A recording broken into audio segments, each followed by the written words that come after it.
안녕하세요 중고등부 친구들. 보배교회 중고등부 7월 11일 예배를 시작하도록 하겠습니다. 우리 함께 사도신경으로 신앙 고백하겠습니다.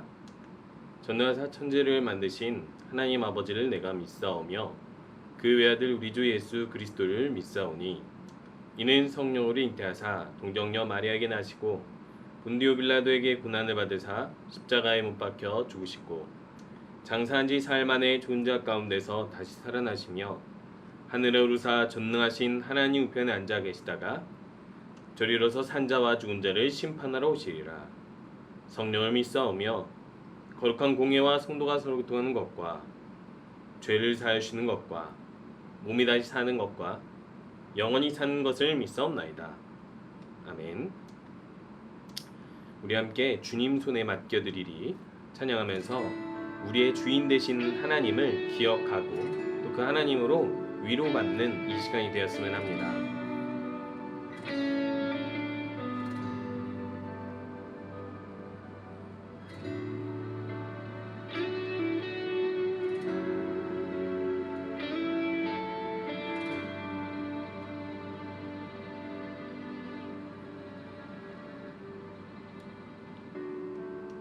주님 손에 맡겨드리리 나의 삶 주님께. 주님 손이 나의 삶 붙드네. 나 주의 것 영원히.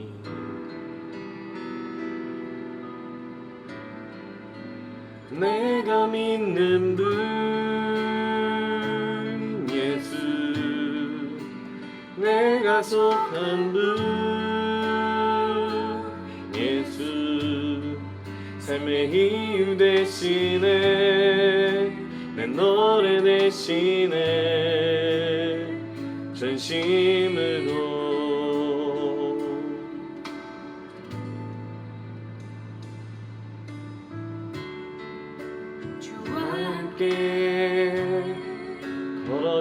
걸어가리라. 모든 길을 주실래. 주 뜻 안에 나 살아가리. 주의 약속은 영원해.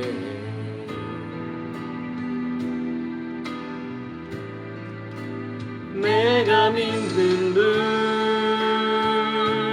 예수, 내가 속한 분 예수, 삶의 이유 대신에 내 노래 대신에 내가 믿는 분 예수, 내가 속한 분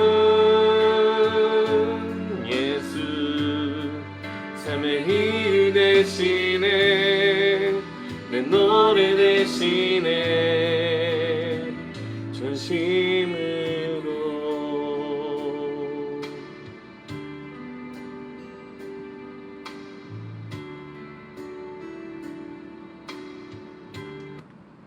우리 함께 기도하는 시간입니다. 오늘도 한 주간 동안 우리에게 베풀어 주신 하나님의 은혜를 생각하면서 감사로 기도드리시고 우리가 지은 모든 죄를 예수님 앞에 내려놓고 고백함으로 회개하는 시간 가지도록 하겠습니다. 또한 오늘 말씀으로 변화되는 이 예배의 시간 되도록 함께 기도할게요.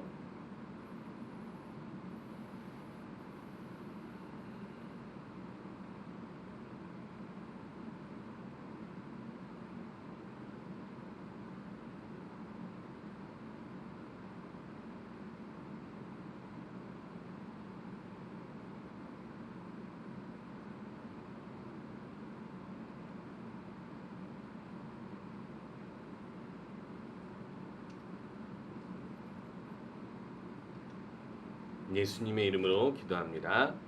아멘. 우리 함께 말씀 보는 시간입니다. 출애굽기 19장 5절에서 6절 말씀 함께 보도록 하겠습니다. 출애굽기 19장 5절에서 6절 말씀을 제가 읽도록 할게요. 세계가 다 내게 속하였나니 너희가 내 말을 잘 듣고 내 언약을 지키면 너희는 모든 민족 중에서 내 소유가 되겠고 너희가 내게 대하여 제사장 나라가 되며 거룩한 백성이 되리라. 너는 이 말을 이스라엘 자손에게 전할지니라. 아멘. 우리 오늘 하나님의 특별한 소유라는 제목으로 함께 말씀을 나누도록 하려고 하는데요. 우리 친구들 청소년기에 우리는 어떤 과정을 거쳐서 사람으로 살게 되는지를 알고 계시나요? 청소기는 보통 자아 정체성의 확립의 시기, 혼돈의 시기, 주변인, 사춘기 여러 가지로 정의하죠. 이거를 간단하게 에릭슨이라는 심리학자는 8단계로 분류했는데 이 청소년기에 정체성과 혼란의 시기를 겪게 된다라고 이야기합니다.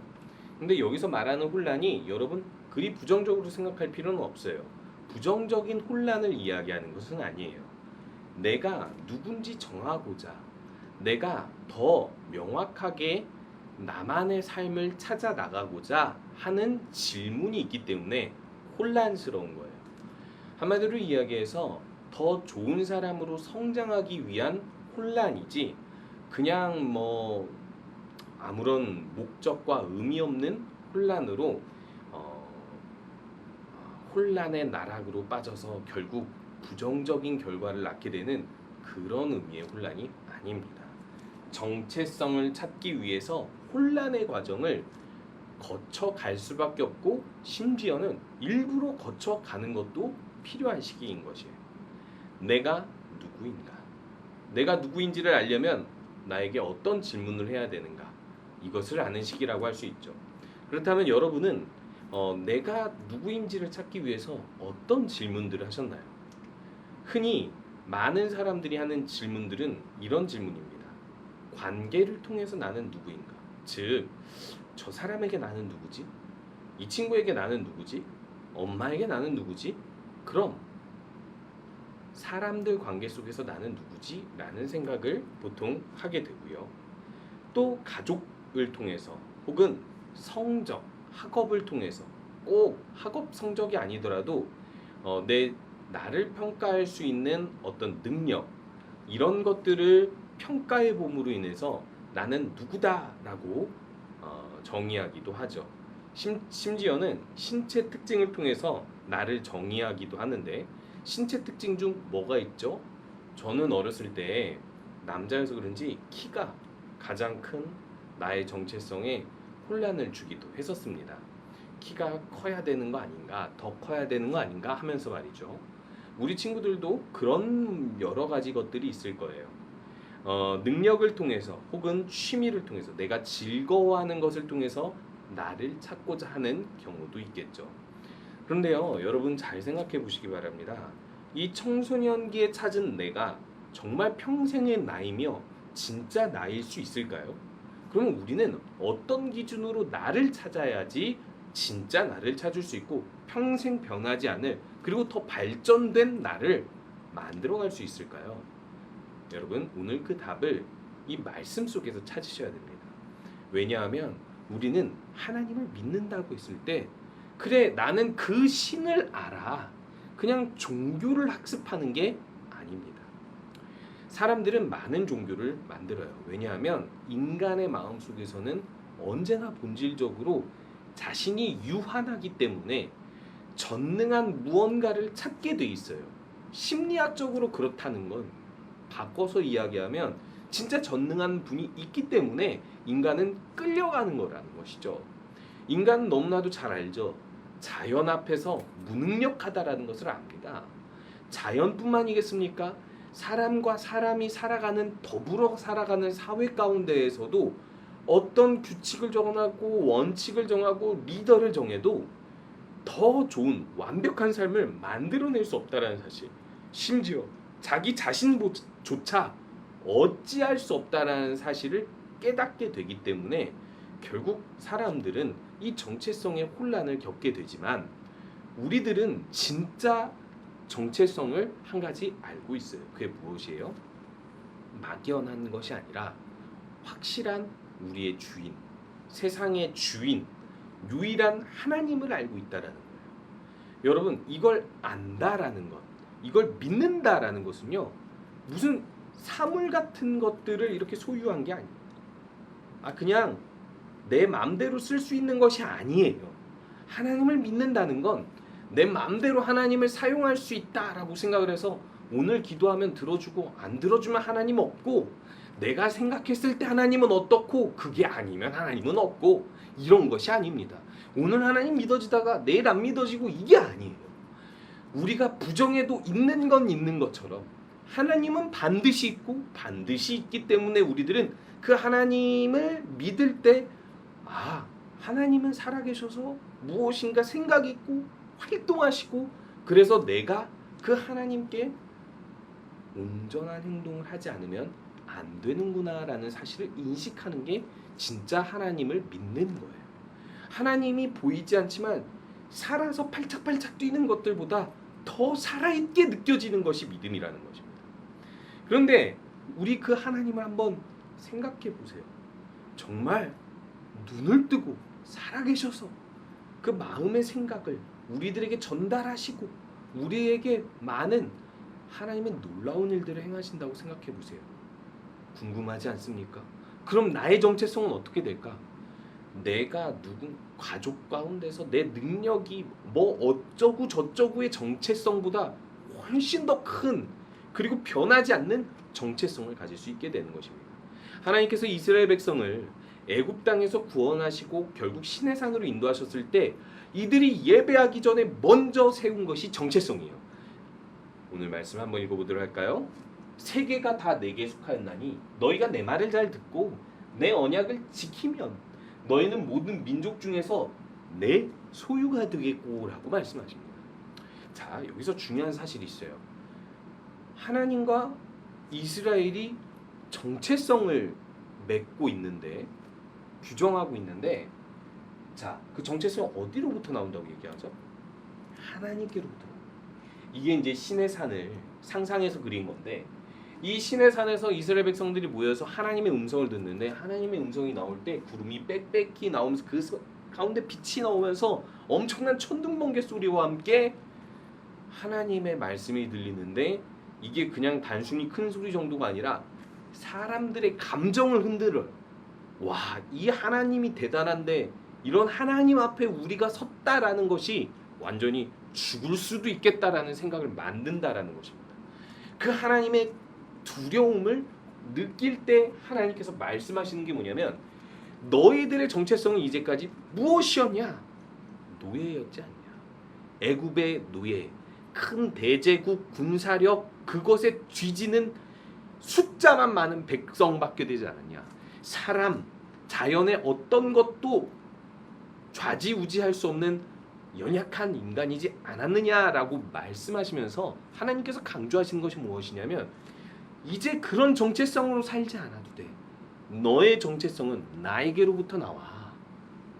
여러분, 저는 청소년기를 불안하게 보냈을까요? 안정적으로 보냈을까요? 여러분, 비교적 저는 청소년기를 상당히 안정적으로 보냈습니다.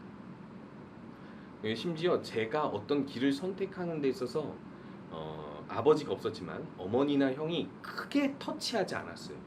너무 스스로 잘 선택하고 안정적으로 갔기 때문에. 그렇다고 해서 뛰어났다라는 것은 아닙니다. 안정적이라는 거예요. 근데 지금 돌이켜보면 지금보다도 더 안정적인 것 같아요. 왜 안정적이었는 줄 알아요? 단순하고 확실하게 하나님을 믿었어요. 하나님이 전능한 분인데 내 아버지야. 내 아버지이신 하나님이 내가 믿고 기도하면 내가 부족해도 용서해 주시고 내가 알 수 없는 미래도 인도하실 거야. 하나님으로부터 나의 정체성을 확립해버리니까 안정적인 거예요. 그러면서 저는 무엇이든 꿈꿀 수 있는 존재가 됐습니다. 그렇다고 해서 다 이뤘다는 건 아니에요. 저도 능력의 한계가 있고, 하나님의 인도하심은 내 뜻대로 인도하시는 게 아니라 하나님의 뜻대로 인도하시니까 내 꿈을 다 이룬 건 아닙니다. 그런데 언제나 꿈을 꾸고 기도하고 그리고 하나님을 향해 전진하면서 준비하고 공부하고 그랬어요. 근데 여러분, 하나님으로부터 나의 정체성이 나온다는 것을 한마디로 이야기하면 전능하신 하나님이 나의 아버지라는 고백이에요. 우리가 사도신경에서 고백하잖아요. 나의 아버지다, 하나님이. 그러므로 나는 그 전능하신 하나님의 아들, 딸, 자녀라는 것이 우리의 정체성의 시작이라는 것입니다. 여러분, 이 놀라운 정체성 가운데서 우리가 구체적으로 알 수 있는 사실은 무엇이냐면 모든 민족 중에서 나는 특별한 소유라는 거예요. 아까 말했던 그 소유가 사실은 보물이라는 뜻을 가지고 있어요. 내가 아끼는 보물이다. 보물이 뭐예요? 여러 가지 그냥 평범한 물건 중에서 가장 귀중한 가치를 가지고 있어서 그것을 귀중하게 보관하는 것이 보물이잖아요. 이 세상 모든 것을 다스리시는 하나님이 자연 만물을 다 가지고 계세요. 모든 민족의 모든 사람들을 다 소유하고 계세요. 그들의 생사화복을 다 주관하고 계신데 특별히 우리들은 귀중하게 하나님께서 주관하신다는 것이 우리가 하나님의 특별한 소유가 되었다라는 거예요. 하나님이 주관하신다는 건 뭘까? 우리 네 단어로 한번 살펴볼까요? 첫 번째는 관심입니다. 여러분, 관심이 뭐냐면 그 사람에게 어떤 관심이 있기 때문에 살펴본다라는 거예요. 그 사람을 관심을 가지고 살펴보는 게 바로 관심입니다. 그 사람에게 특별한 의미를 가지고 생각한다는 거죠. 그러면 이 관심은 좋은 관심입니까? 나쁜 관심입니까? 여러분, 싫은 사람이 나한테 관심 가지면 우린 흔히 스토커라고 하죠. 근데 좋은 사람이 나에게 관심 가지면 너무 고맙고 기쁘잖아요. 그런데 좋은 사람 정도가 아니라 아까 제가 얘기했죠. 전능하신 하나님이 아버지의 마음으로 우리를 관심을 가져준다면 여러분, 이것은 너무나도 좋은 것이겠죠. 무조건적으로 우리 삶에 개입하시는데 어떤 형식으로 개입해요? 가장 선한 결과가 나오도록 개입한다는 거예요. 그런데 그 하나님께서 주관하실 때는 우리를 인도하세요. 인도하신다는 것은 무엇입니까? 광야에서 불기둥과 구름기둥으로 이스라엘 백성을 인도하셨던 하나님은 낮에는 구름기둥으로 너무 더 강한 햇빛으로 인해서 이스라엘을 고통스럽지 않게 하셨고 밤에는 불기둥으로 이들의 길을 인도하셨어요. 심지어 언제나 하나님께서 함께 하신다라는 것을 분명하게 알게 해주시면서도 이들이 물이 있는 곳으로, 이들이 음식이 있는 곳으로, 이들이 안전한 곳으로 하나님은 항상 인도하셨기 때문에 우리의 삶에 그렇게 개입해서 인도하신다라는 거예요.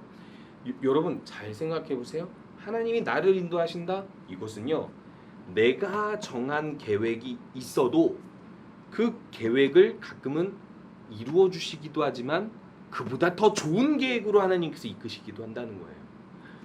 내가 오늘 하나님, 저는 버스 타고 여기까지 가면 더 빠르게 갈 것 같고 안전할 것 같으니 버스 타고 가겠습니다 하면 하나님께서 버스로 나를 이동시켜 주실 수도 있지만 갑자기 어떤 사람에 의해서 지인의 차를 타고 이동하게 해주신다든지 더 빠르게 더 안전하게 이동하게 해주시는 것처럼 하나님은 언제나 우리를 선하게 인도하신다.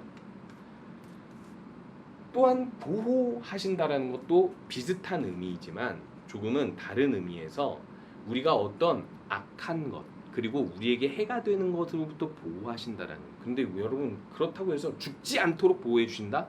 여러분, 사람은 무조건 죽습니다. 모두가 죽어요. 그리고 우리는 믿음이 죽음 이후에 천국 가는 믿음을 가지고 있잖아요. 그렇기 때문에 우리들이 죽을 때는 분명히 하나님께서 어떤 방법을 통해서 죽게 하시겠지만 하나님이 허락하신 그 죽음의 때까지 우리를 하나님의 방식대로 보호하신다라는 거예요. 그렇기 때문에 사실 하나님의 보호를 믿으면 걱정이나 염려할 것이 없다라는 것이죠. 그리고 마지막으로 주관하시기 때문에 공급하십니다. 우리의 필요를 채워주신다라는 거죠. 구해서 채워주시기도 하고 안 구한 것도 채워주신다는 거예요. 근데 더 중요한 건 뭐냐면 하나님의 이 주관을 믿어야 더 하나님께서는 확실하게 채워주신다라는 것입니다. 그래서 여러분, 정체성, 내가 누구인가를 알려면 먼저 하나님으로부터 나는 누구인가, 특별한 소유이며 이렇게 나를 주관하시는 하나님으로서 우리는 안전하게 살아갈 수 있다라는 것입니다. 그런데요, 여기서 우리의 정체성이 끝나는 것이 아니에요. 그저 하나님의 혜택만 받고 끝나는 것이 아니라는 것입니다. 아까 제가 이야기했던 것처럼 믿음은 하나님의 살아계심을 인정하기 때문에 그 하나님의 뜻대로 살아갈 수 있는 어떤 반응이 있어야 돼. 하나님과의 관계를 맺는 것이기 때문이에요. 옛날에는 왕과 백성이 계약을 하는데 이런 거예요. 옛날에는 모든 나라가 이렇게 큰 나라로 경찰, 군사 이런 걸로 조직이 돼 있지 않았습니다. 부족 국가여서 각각의 족보에 따라 그 작은 부족들이 한 마을에 살았어요.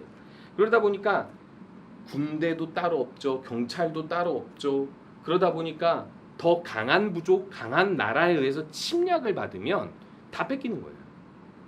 여자들도 뺏기고 식량도 뺏기고 집도 뺏기는 거예요.